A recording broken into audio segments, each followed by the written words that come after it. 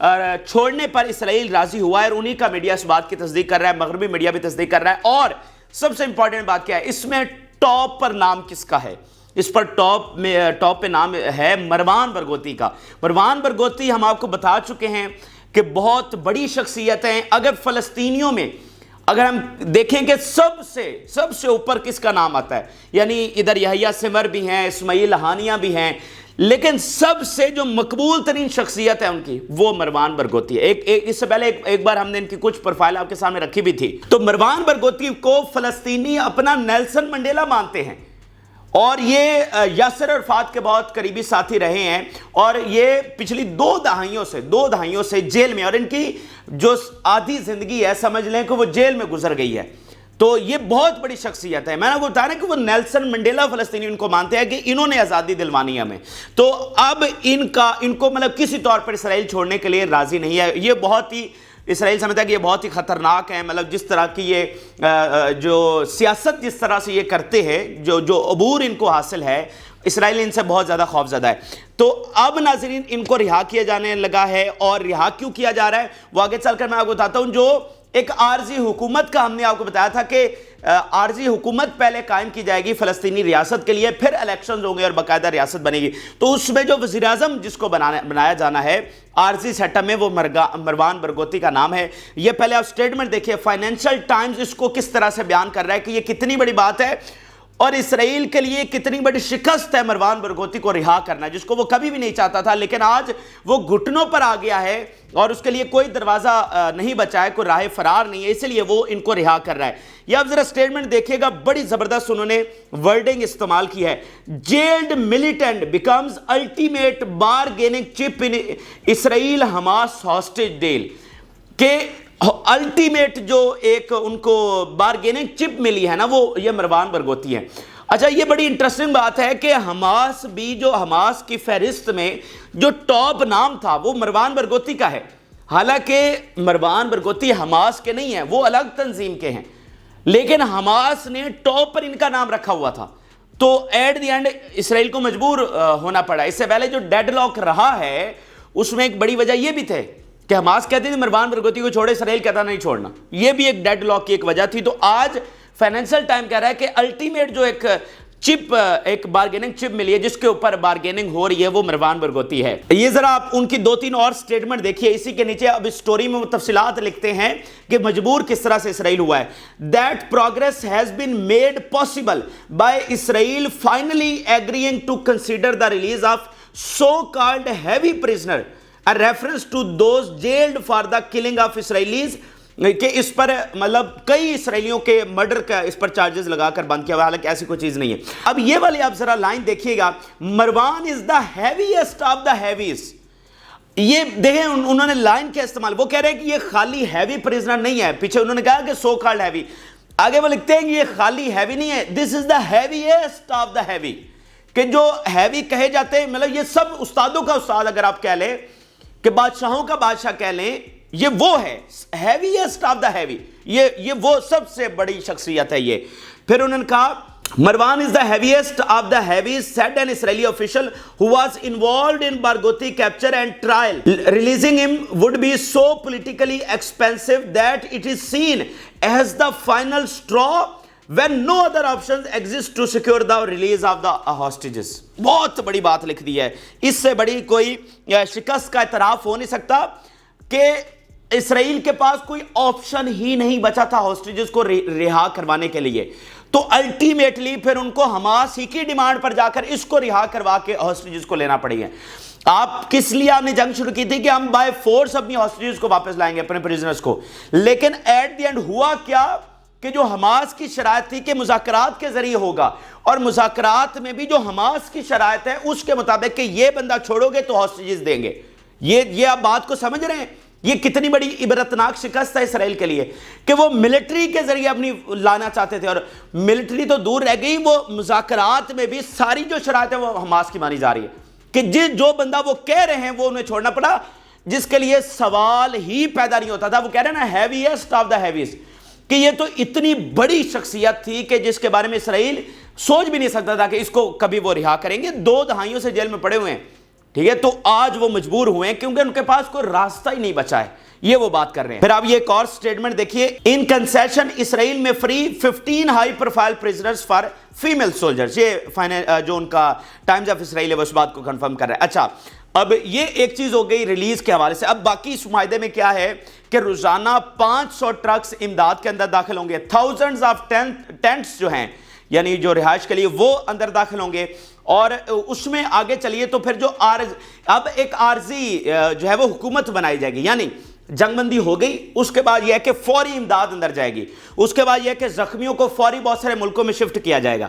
اس کے بعد اگلا سٹیپ کیا ہے؟ اگلا سٹیپ یہ ہے کہ ایک ٹیکنوکریٹک گورنمنٹ بنائی جائے گی، یعنی اس میں حماس بھی نہیں ہوگی اور اس میں فتح جو کہ ویسٹ بینک میں اس وقت نظام چلا رہی ہے، جو فلسطینی اتھارٹی ہے، وہ بھی نہیں ہوگی۔ اب ایک نئی عارضی حکومت بنائی جائے گی، ٹیکنوکریٹک گورنمنٹ ہوگی، اور اسی کے تحت جو بہت بڑی پیش رفت ہوئی ہے کہ کابینہ جو وزیر اعظم ہے فلسطینی اتھارٹی کا، اس کے کابینہ میں مستعفی ہو چکے ہیں، ہم پہلے آپ کو خبر دے چکے ہیں۔ تو اب یہ نئی جو ٹیکنوکریٹک گورنمنٹ ہے اس کا وہ عمل شروع ہو چکا ہے، یعنی بہت سالڈ اقدامات فلسطینی ریاست کے لیے اٹھائے جا رہے ہیں۔ یہ آپ ذرا سٹیٹمنٹ دیکھیے، Qatar and Egypt will help form new Palestinian technocratic government, کہ چونکہ یہ ایک عارضی گورنمنٹ ہے، الیکٹڈ تو نہیں ہے، تو ایک ٹیکنوکریٹک گورنمنٹ ہوگی جو ایک عارضی نظام سنبھالے گی، اور اس کے بعد پھر باقاعدہ جو الیکشنز ہوں گے اور اتھارٹی کوئی نئی جو بھی حکومت آئے گی جیسے ریاستوں میں ہوتا ہے۔ لیکن یہ بنیادی آغاز ہے فلسطینی ریاست کی طرف، بڑا ٹھوس اقدام ہے۔ اچھا، پھر ناظرین یو اے ای کا جو سب سے بڑا میڈیا ہے، نیشنل ان کا جو نیوز پیپر ہے، وہ کیا لکھ رہا ہے؟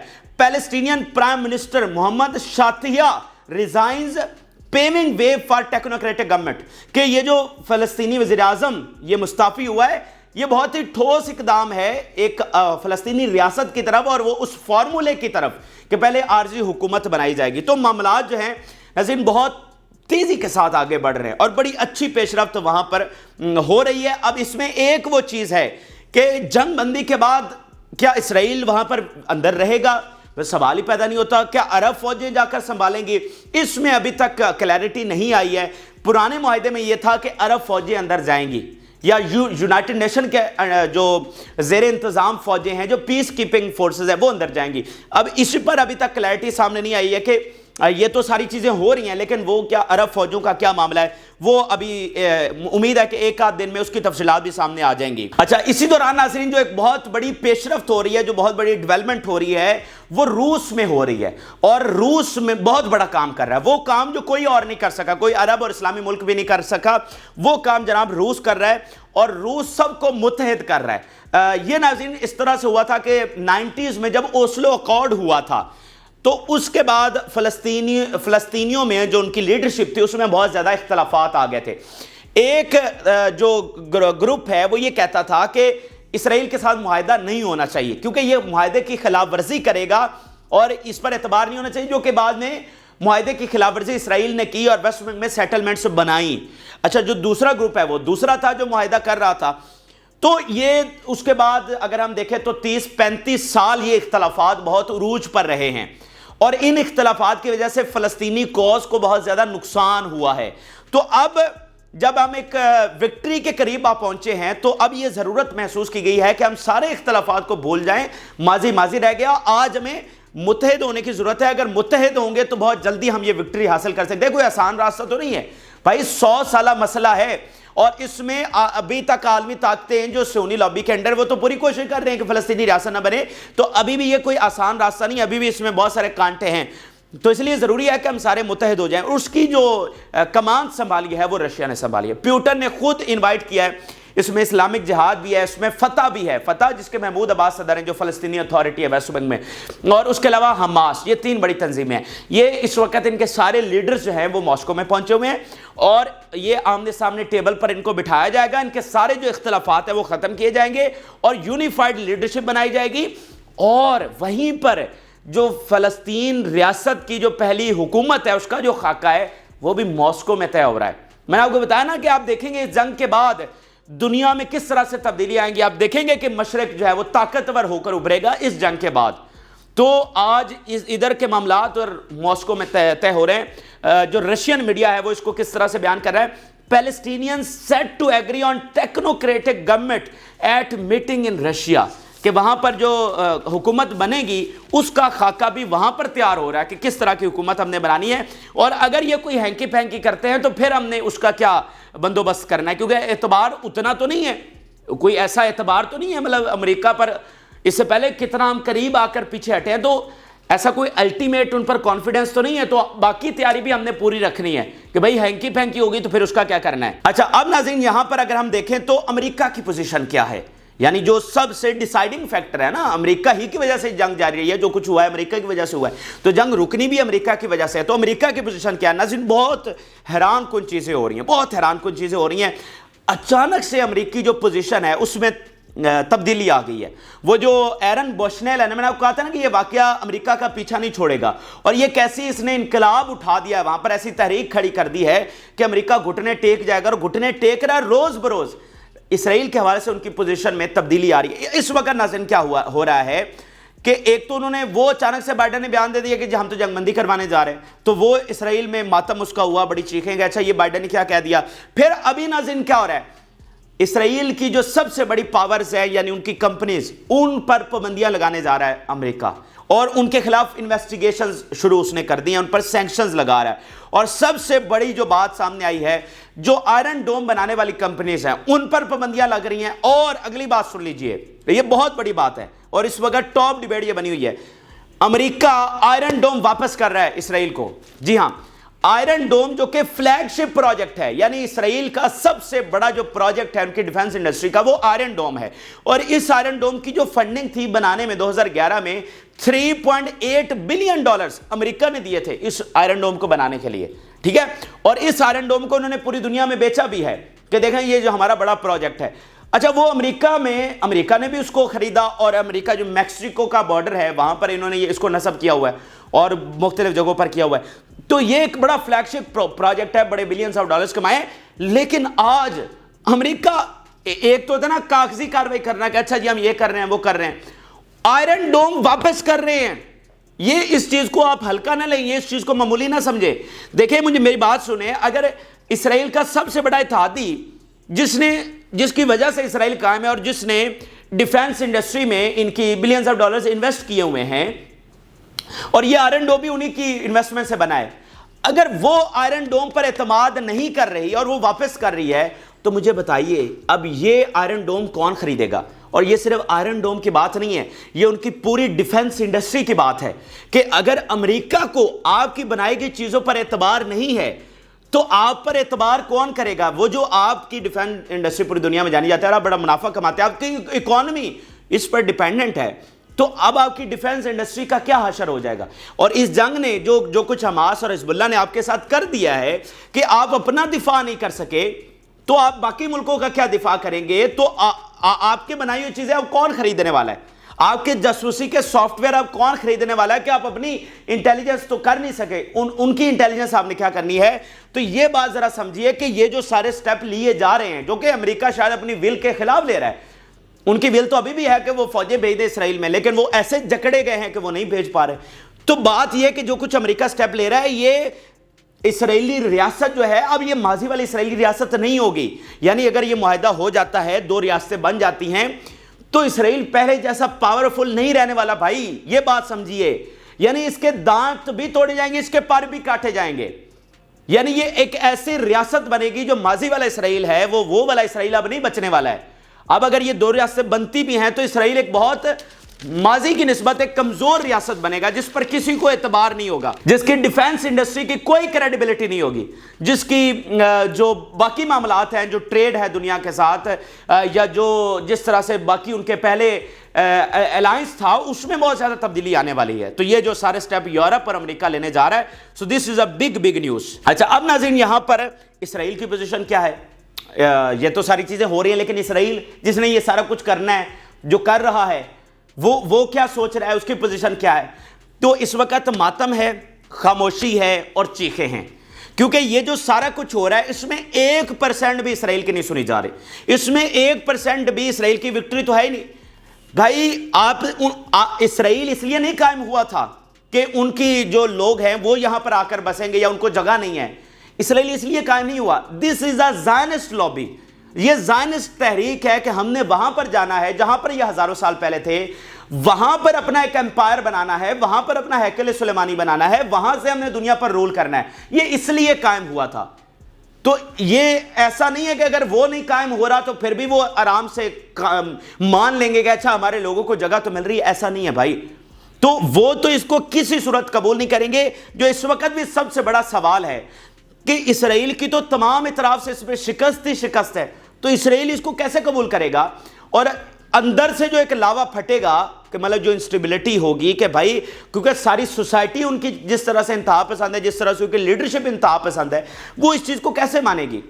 ان کا مقصد تو مکمل قبضہ تھا، وہ فلسطینی ریاست کیسے دیں گے؟ یہ سوال ہی پیدا نہیں ہوتا. تو ان کی چیخیں اپنی جگہ پر ہیں، اسی لیے یہ خوف ابھی تک ہے. جب تک جنگ بندی ہو نہیں جاتی، جب تک یونائٹڈ نیشن کی یا عرب فوجیں اندر داخل ہو نہیں جاتی، تب تک یہ خدشہ ہے کہ اسرائیل کچھ بھی کر سکتا ہے. اسرائیل پر اعتبار نہیں کیا جا سکتا. لیکن ایک ڈیسائیڈنگ فیکٹر ہے کہ اگر امریکہ اس طرح سے شٹ اپ کال دے کر پیچھے ہٹ رہا ہے کہ اس کے ہاتھ باندھے گئے ہیں، تو پھر امریکی مدد کے بغیر اسرائیل کچھ بھی نہیں کر سکتا. اگر وہ ہینکی پھینکی کرے گا بھی صحیح تو منہ کی کھانی پڑے گی. پھر اسرائیل کوئی کچھ بگاڑ نہیں سکتا ہے امریکہ کے بغیر. یہ بڑی امپورٹنٹ چیز ہے کہ اگر ہینکی پھینکی کر بھی لیتا ہے، اگر امریکہ کی پوزیشن ہمیں کافی نظر آ رہی ہے کہ اس کے ہاتھ باندھے گئے ہیں اور چاہ کر بھی وہ مدد کرنے کی پوزیشن میں نہیں رہا ہے، تو پھر اسرائیل کی چھٹی سمجھیں. وہ اگر کوئی اقدام اٹھاتا بھی ہے، کوئی ایڈونچر کرتا بھی ہے، تو اس کو زیادہ نقصان ہوگا. یہ جو تھوڑا سا علاقہ ملنا ہے وہ بھی نہیں ملنا. ٹھیک ہے نا؟ تو اس طرف پھر صورتحال چلی جائے گی. اچھا، اب ناظرین یہاں پر ایک دو اور بڑی آخر میں امپورٹنٹ چیزیں یہ ہے کہ اسماعیل ہانیہ اس وقت لیبنن پہنچے ہوئے ہیں، اور بہت یہ اہم دورہ ہے. جب سے یہ جنگ شروع ہوئی ہے پہلی بار وہ لیبنن گئے ہیں، اور جو ہی وہ لیبنن گئے ہیں، لیبنن سے حماس نے حملے شروع کر دیے ہیں. بہت بڑے حملے وہ کر رہے ہیں. پچھلی ویڈیو ہم تفصیلات بھی آپ سے شیئر کی. تو وہاں پر لیبنن کے ٹی وی پر انہوں نے بہت طویل خطاب بھی کیا، اور اس میں انہوں نے بہت بڑا حکم دیا، بہت بڑا حکم دیا. وہ کہہ رہے ہیں جی یکم رمضان کو، یعنی رمضان کا جو ہی چاند نظر آئے، سارے مسلمان مسجد اقصی کی طرف جائیں. جنگ بندی ہوتی ہے یا نہیں ہوتی اس سے قطع نظر سارے مسلمان جو ہیں وہ مسجد اقصی کا رخ کر دیں. یہ اسماعیل ہانیہ نے اعلان کر دیا ہے. تو بہت بڑا فیصلہ کن معرکہ اس رمضان المبارک میں ہونے جا رہا ہے. یعنی آزادی چاہے وہ بائی فورس ہو یا چاہے مذاکرات کے ذریعے ہو، وہ اس وقت اس رمضان المبارک میں ہم آپ کو کہہ رہے ہیں کہ بہت ہی فیصلہ کن معرکہ. وہ مذاکرات کا بھی مارکا ہی ہے کہ اگر مذاکرات کے ذریعے ہو جاتا ہے تو بھی ٹھیک ہے، لیکن وہ کہہ رہے ہیں کہ آپ نے چاند دے کر رمضان کا مسجد اقصی کی طرف رخ کرنا ہے. یہ کون ہوتا ہے اسرائیل کہ ہمارے مقدس مقامات پر ہمیں روکے کہ ہم وہاں پر نہ جائیں؟ یہ کون ہوتا ہے؟ اسرائیل ہمیں نہیں روک سکتا. تو سارے مسلمان اس کا رخ کریں. اس لیے اب صورتحال بہت کچھ اس رمضان المبارک میں بہت کچھ ہونے والا ہے. آزادی اسی رمضان المبارک میں ایک بڑا عالم اسلام کا فیصلہ کن مارکہ میں آپ کو بتا رہا ہوں کہ یہاں پر ہونے جا رہا ہے. یہ ناظرین اہم ترین اور تازہ ترین حقائق ہیں جو آپ کے ساتھ شیئر کیے ہیں. آپ اپنی رائے ضرور آگاہ کریں، اور اس میں اب تھوڑا سا ویٹ کر لیتے ہیں کیونکہ 72 گھنٹے باقی رہ گئے ہیں. تو خطرہ ابھی تک موجود ہے، اسرائیل کچھ بھی کر سکتا ہے. جب تک معاملات طے ہو نہیں جاتے، فوجیں اندر داخل ہو نہیں جاتی، ہم پورا کنٹرول سنبھال نہیں لیتے، تب تک ہم 100% کچھ بھی شور نہیں ہے. مطلب یہ ہم کہہ سکتے ہیں 70% ہمیں لگ رہا ہے کہ جنگ بندی ہو رہی ہے، 70% لگ رہا ہے کہ چیزیں ریئل ہیں، لیکن الٹیمیٹ کیا ہوگا یہ اس بارے میں حتمی کچھ بھی نہیں کہا جا سکتا. فی الحال میرا خیال ہے کہ ہمیں ویٹ کرنا چاہیے، دیکھتے ہیں کہ صورتحال کس طرح سے ایوالو کرتی ہے. لیکن اگر ہم پورے خاکے پر دیکھیں تو فلسطین آپ کو فاتح نظر آ رہا ہے. فلسطین ایمرج کرتا ہوا، ایک پاورفل کنٹری ابھرتا ہوا، دنیا کے نقشے پر فلسطینی ریاست ابھرتی ہوئی ہمیں نظر آ رہی ہے. یہ اہم ترین اور تازہ ترین حقائق ہیں جو آپ کے ساتھ شیئر کیا. آپ اپنی رائے ضرور آگاہ کریں. جن لوگوں نے چینل کو سبسکرائب نہیں کیا ان سے ریکویسٹ کریں گے کہ چینل کو ضرور سبسکرائب کر لیں تاکہ ہر آنے والی ویڈیو آپ تک پہنچ سکے. اجازت اللہ.